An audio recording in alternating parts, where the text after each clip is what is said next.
Hello and welcome to Ula Tea Leaf Readings. My name is Lenor, and tonight I'm going to be reading your tea leaves. This is a horoscope for Sagittarius. If Sagittarius is your solar, lunar, ascendant/rising sign, then this is a reading for you, a message for you. Oh my goodness. Okay, let's get started. So this is a bonus reading for Sagittarius, and our card tonight is Wheel of Fortune, the Wheel of Fortune. And it is from Tarot of the Abyss. That is the name of the deck. Okay, and let's see what do these tea leaves have to say. Okay, immediately, as soon as I pick it up, it looks like we have like Godzilla or some kind of creature like this. Looks like a giant reptile. You can see the head right here. And then we have some kind of, it looks like a horse maybe, a stallion, but maybe something kind of fantastical with kind of, I don't know, maybe almost kind of looks like it has a dinosaur head as well, but it does look like they are battling at high noon. Look at that. The sun is in its highest point in the sky, and it feels like there is a kind of big decision here, and it is not easy. You're going back and forth. You're really fighting yourself on this one. I think that this is something that is really important to you. I think that this is something that, it brings you to a place of pure anxiety. And I think it is something that is, it's very touchy emotionally. I think that there's like a sense of, where I think usually you're pretty level-headed, right? This is something that people usually know not to like talk to you about, not to bring it up to you, because it's something that can be kind of maybe triggering. But I do think in this time period, there is something coming up where you are faced with kind of having to deal with whatever this thing is. Or there is some kind of circumstance that has shifted and you're really being confronted with it. Now, I wonder if this is not maybe something to do with family or maybe your parents.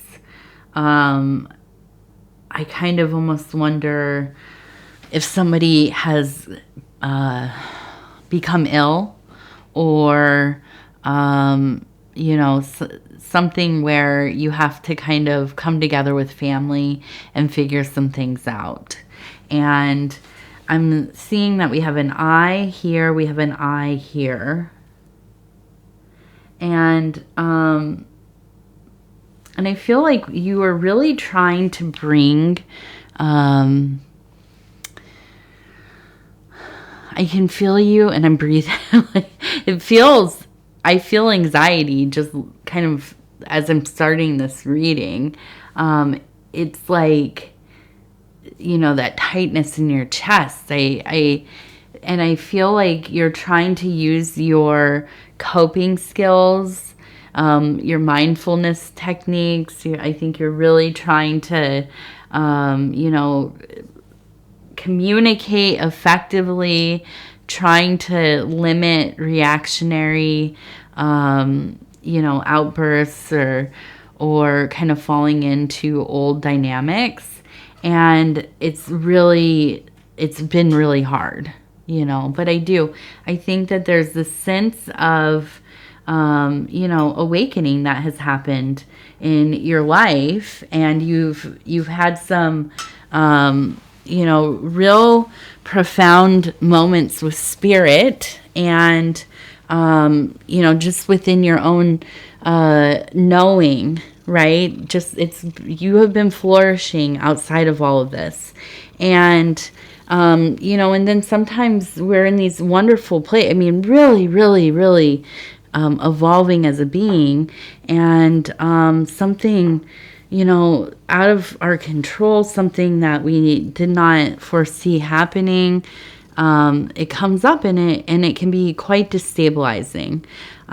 So I do feel like kind of you are shifting into this place of coping with the feeling of little control or ability to do anything, that it doesn't feel of great significance. Like you can't just fix this thing quickly, I think that you are getting into places of being kind of volatile, feeling a little angry, frustrated, okay? So you have to do what you have to do to make sure you're okay, right? And if that means that at times you have to disengage, you have to limit your involvement here, then I think that's an important thing to consider, okay? It also could be that it's less about the event that's happening and more about the people who are involved in it. And if that is the case, then really I would try to limit the interactions that are, kind of feeding into this energy. And, on the drastic side, just having like somebody as a proxy, somebody that you trust, that can kind of step in where you are unable to kind of be involved. Okay. Now let's see. We're going to turn this thing.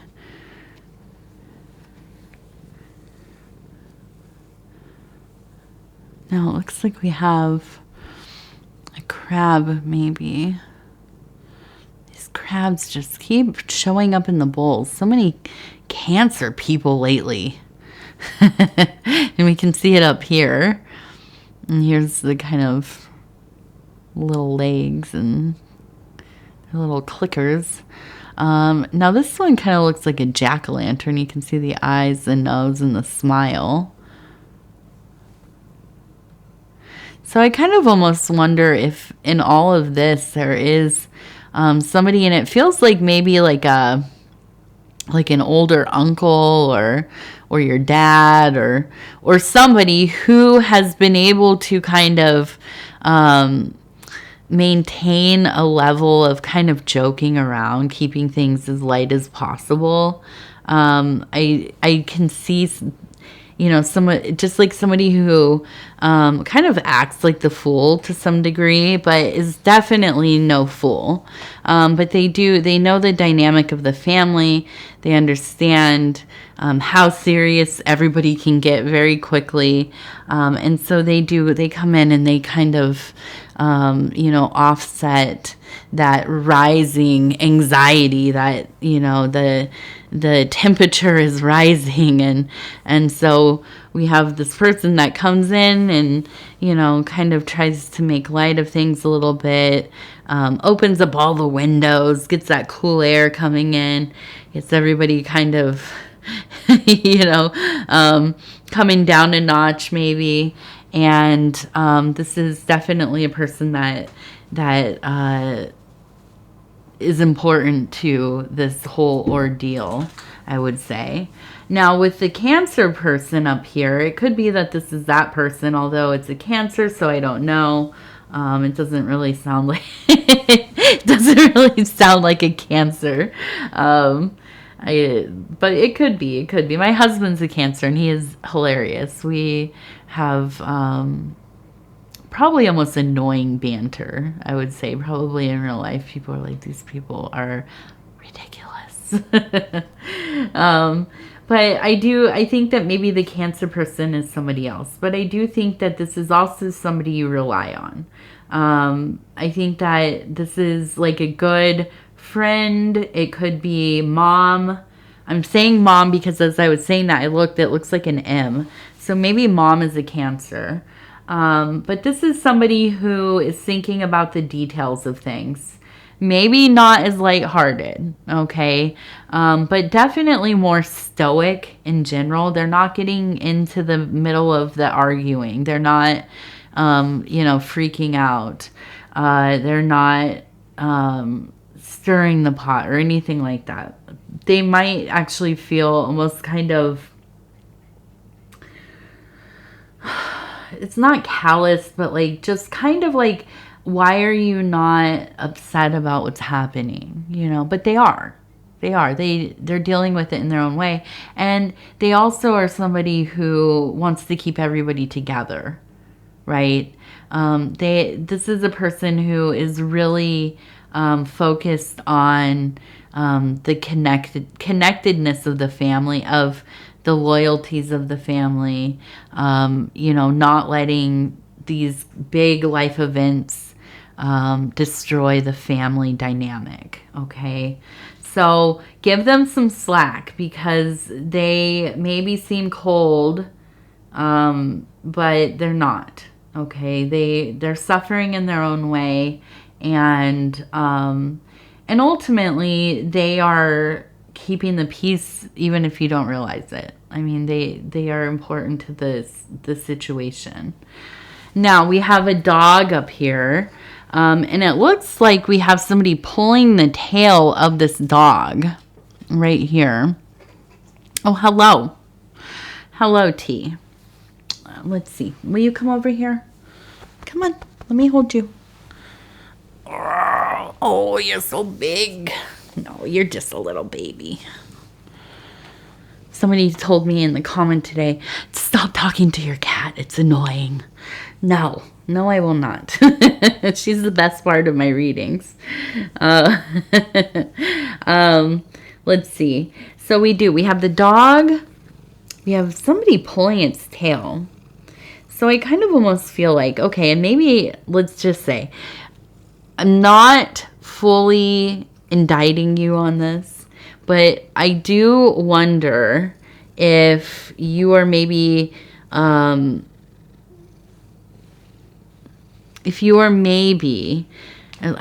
should I say, if you are maybe pulling the tail of somebody in the family. Not lying. It's not pulling your tail like lying or fibbing, but just kind of goading somebody or annoying them in some way, not to like make them absolutely lose it, but it's almost kind of like, are you like the little sister, brother, or whatever in this family? Are you the one that you go in there, you're serious, and you're trying to also take care of things and not lose it yourself, not be upset, but then you're also kind of like, kicking your older sibling in the shin under the dinner table, right, when they're getting in trouble. So I do wonder if you do have a little bit, just a tiny bit of, agent of chaos. And so, yeah, I don't know what to say about that besides, I see you. I see you. Okay, let's see.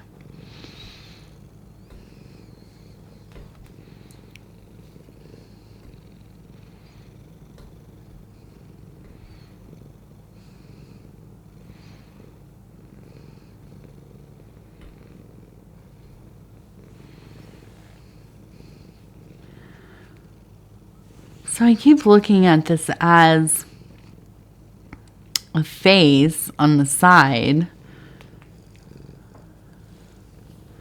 And I feel like there's like a grandmother figure here.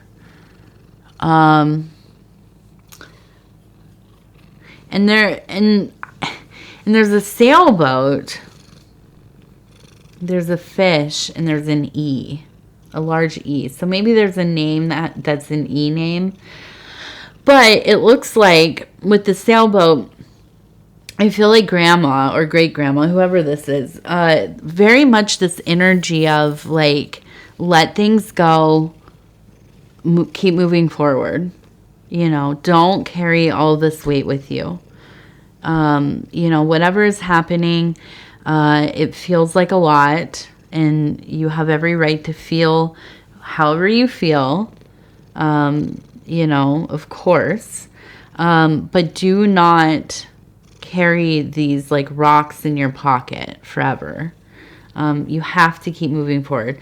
And I feel like this is a grandparent, grandmother. I feel like it's grandmother, but really very wise, but also I think in her time maybe felt like kind of like that whole, you know, you fell over, get up and walk it off. Keep going. You know, don't sit and cry about it. And I think, you know, that can feel harsh, especially when you're young. But I think in some ways it really is something that you have throughout your life. You kind of hear this feeling of like, I have to keep going. You know, this is hard right now. I don't exactly know what my options are. I don't know if there's going to be a good outcome, but I'm going to keep going. And I'm not going to sit here and ruminate and lament it because it only makes it worse. And I do. And I feel like this grandmother figure is really there in this situation. If she's transitioned or not. But there, you know, very much this kind of philosophy has affected the way that you have experienced life, you know, and I think in some ways that it was hard, you know, and we all had these people in our families, I think, and you know, especially if you're a very emotional person or you know, prone to sensitivities. I'm pointing at myself right now. If you look at me the wrong way, I will cry. But, you know, we also, I mean, it's just the reality of life. Sometimes we have to keep going. We just have to keep pushing on. You know, we have to figure out a way.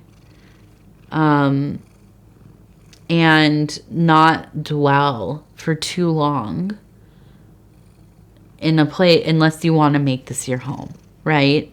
But by no means, you know, have I ever met anybody that wants to live in a state of grief or a state of you know, destruction or loss, victimhood? You know, and I've said this in my other readings when I've talked about this idea that and this is, let me just qualify myself here. I'm a victim of abuse, prolonged abuse. I have CPTSD. I had SA abuse.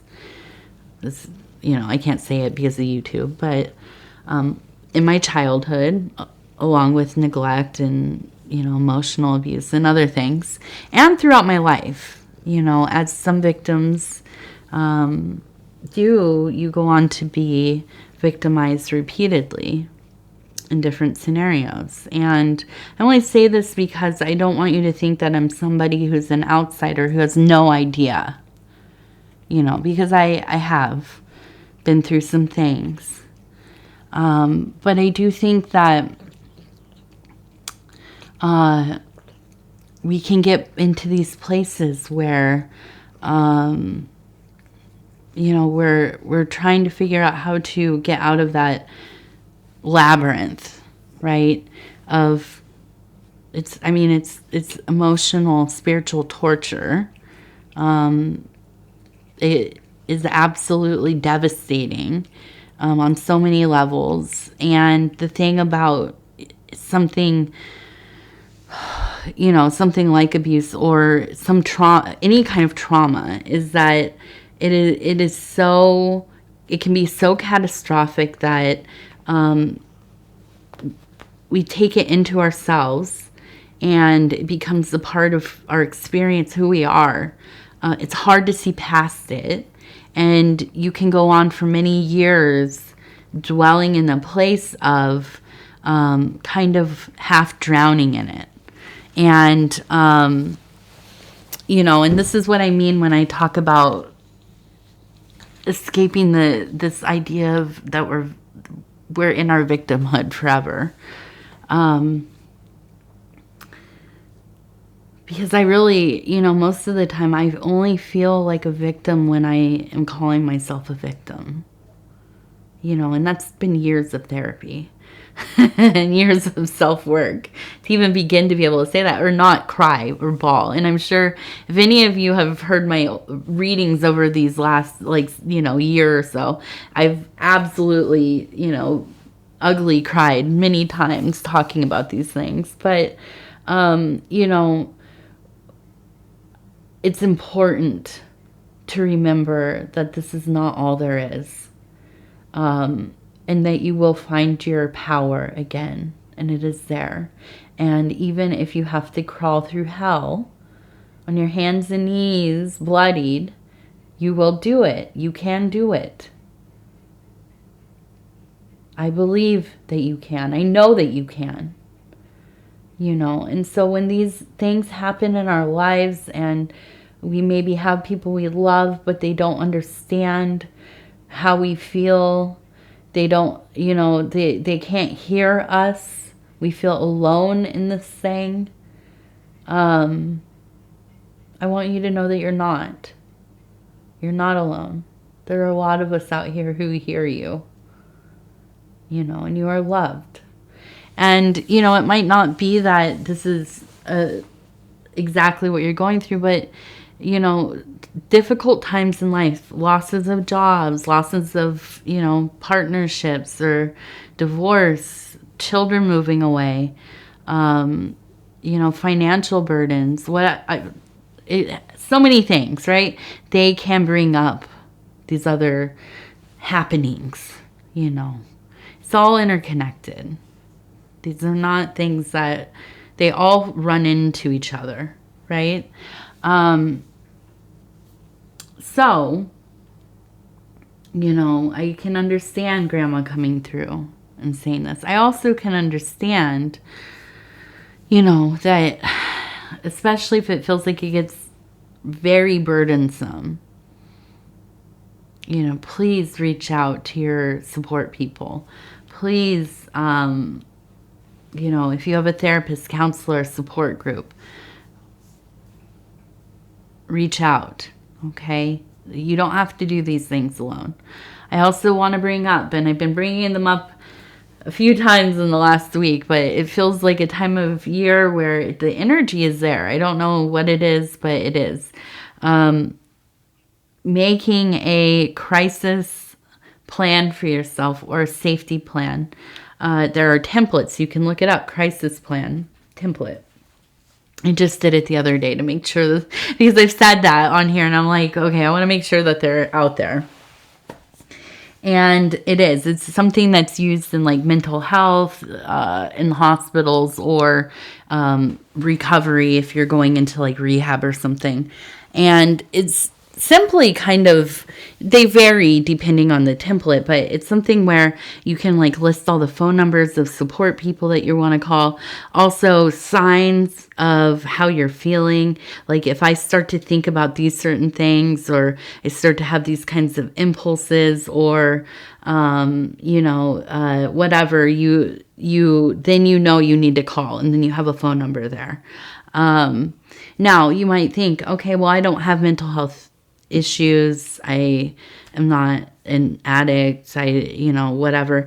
But I do think every person can benefit from having something like this. To me, I think of it kind of like a directive, right? It's something that if you are in something just happens out of the blue, right? And you go into a state of shock, which happens when something big in your life maybe comes up, and you're in a mode of like not knowing what to do. Who do I call? Oh my gosh, where's this phone number? I don't know, you know, whatever, it can be very confusing. And you might just shut down. You know, that's me. Sometimes I just shut down. I can't deal with it. But when you have all this stuff in one place, it is very helpful. Okay, so something to consider. And I know you're probably like, okay, this is not a reading, but it is. It is, I promise. These are just things, though. I like to talk. If I have the room here to talk about it and I think it's helpful, I'm going to talk about it, okay? Now we do have a heart here, okay? And that's a pretty large one. And so it does feel like there is a partnership here. And I think that in this time, and here's where the Wheel of Fortune, I haven't really talked about the connection, but the Wheel of Fortune I think it is about the decision making, right? And I think that it is about really looking at your options, being honest with yourself, even if it is a little bit painful, okay?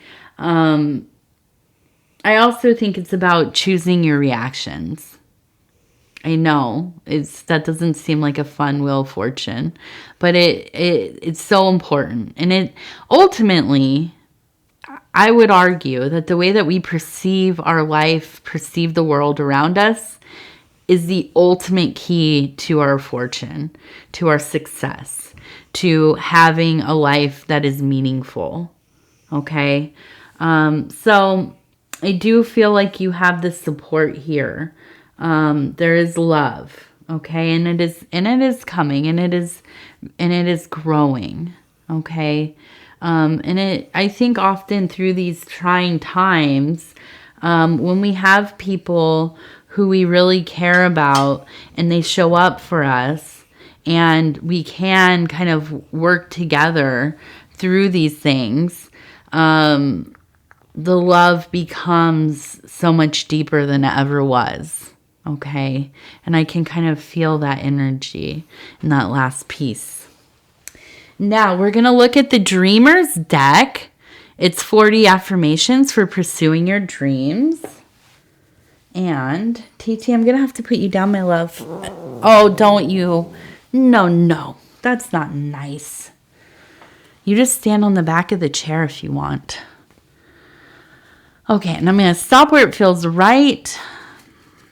We'll turn this over, and it says, I know that pure joy is the result of being in alignment with my soul. I am true to myself. I am true to myself. Okay. All right. I was going to say Scorpio. No, not Scorpio.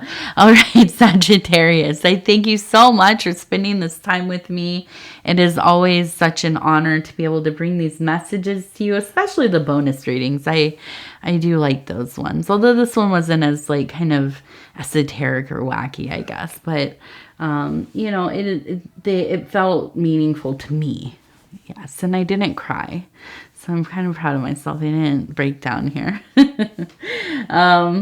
So anyways, I thank you. And if you would be so kind as to like the video, it really does help the channel so much.